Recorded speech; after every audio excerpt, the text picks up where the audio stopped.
दुनिया भर की दौलत इकट्ठी की और परमात्मा का भजन नहीं किया तो हमें नरकों में जाना पड़ेगा। तो इसीलिए महापुरुष कह रहे हैं कि आपको जो है मानव शरीर मिला है और मानव शरीर पाकर के जो हरि सुमरन करो, हरि भजन करो। जब तक जो आप हरि भजन नहीं करेंगे, हरि सुमरन नहीं करेंगे, मानव शरीर पाने का लक्ष्य पूरा नहीं होगा। तो महापुरुष कहते हैं भाई पूजा करे पर दुख नहीं करे कि चोला भी मिल गया है और जो है थोड़ा सा भाव भी बना क्योंकि हरि सुमरन करना चाहिए, हरि भजन करना चाहिए।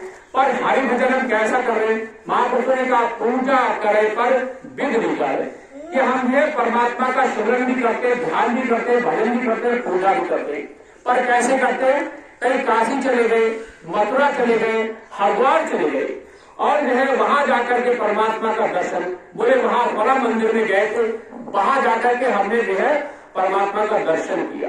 पर महापुरुष कहते हैं कि ये है घट में, है घट में पर नजर आता नहीं, योग साधना के बिना उसे कोई पाता नहीं। तो उसे कहाँ ढूंढे? वो ऐसे भी अगर परमात्मा का दर्शन हो जाता, काशी के मंदिर में जाकर परमात्मा का दर्शन हो जाता, हरिद्वार के मंदिर में जाकर परमात्मा का दर्शन हो जाता, या फिर किसी और शहर और तीर्थ में जाकर के परमात्मा का दर्शन हो जाता, तो ये फिर कहते हैं एक बार अगर परमात्मा का किसी दर्शन हो जाए तो उसे मोक्ष की प्राप्ति हो जाती है। एक भी जीव दुनिया में ऐसा रहता नहीं जिसे मोक्ष की प्राप्ति नहीं होती, क्योंकि सहज भी दर्शन हो रहे। भाई किसी भी मंदिर में चले जाओ, वहां जाकर के परमात्मा का दर्शन कर लिया, आपको मोक्ष की प्राप्ति हो जाएगी। पर महापुरुषों ने तो इस बात को नहीं कहा। महापुरुष कह रहे है घट में, है घट में पर नजर आता नहीं कि आपके और हमारे अंदर है वो, पर फिर भी ये हमें दिखता नहीं, हमारे लिए नजर नहीं पड़ता। कह रहे हैं नजर क्यों नहीं पड़ता? कि ये हमारे अंदर विषय विकार भरे हुए, हमारे अंदर सांसारिक तृष्णाएं भरी हुई है, इसलिए परमात्मा हमें दिखता नहीं। महापुरुष कहते हैं थोड़ा सा जो है अपने से इस जो है प्रभु मंदिर के लिए, परमात्मा के मंदिर के लिए थोड़ा सा साफ सुथरा रखो, अपने विचारों को अच्छा करो, अपने खान पान को अच्छा करो और उसके बाद थोड़ा हरि भजन में लगो। है जब भी गुरु, कोई भी महापुरुष जब किसी नाम देते, किसी दीक्षा देते, तो सबसे पहले ही बात कहते भाई मीट मछली अंडा शराब इन सारी चीजों को तो छोड़ना पड़ेगा और उसके बाद जो है फिर आप सुमरन करो, फिर जो है हरि भजन में लगो। अगर आप जो है मीट मछली अंडा शराब और गलत विचारों को नहीं छोड़ सकते हो तो भाई आप नाम मत लो, क्योंकि नाम लेने का कोई आपको लाभ नहीं मिलेगा।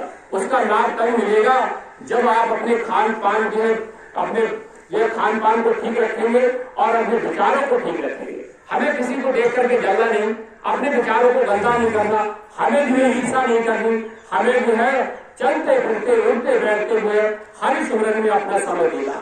इसलिए महापुरुष कह रहे हैं कि जो है सब कुछ घर में बाहर नहीं, कह रहे हैं सब कुछ घर में बाहर नहीं, कि तुम जो है बाहर कहाँ ढूंढे, सब कुछ घर में, वो जो है आपके अंदर ही है और सब देवता भी इसी के अंदर है। आप बाहर के देवी देवता का जो है दर्शन करने जाते, वो भी आपका केवल भ्रम है, वो देवता तो आपके मानव रूपी मंदिर के अंदर बैठे हुए और जो है कह रहे सब कुछ इसके अंदर। उन्होंने साफ साफ कहा कि सब कुछ घर में बाहर नहीं, बाहर टोले तो भरम उठाई, कि अगर आप बाहर ढूंढ रहे, परमात्मा को बाहर ढूंढ रहे तो केवल आप भरम में है, आप समय को बर्बाद कर रहे हैं और अपना पैसा भी व्यर्थ में जो है खर्च कर रहे हैं। महापुरुष कह रहे हैं परमात्मा को पाने के लिए आपको इस मानव रूपी मंदिर के अंदर आना पड़ेगा, इस घरे को भी आपको साफ करना पड़ेगा। इसलिए महापुरुषों ने कहा कि हमने आंगन नहीं बहारा, हमने आंगन नहीं बहारा, तुमने आंगन नहीं बहारा, चंचल मन को नहीं तुम्हारा है।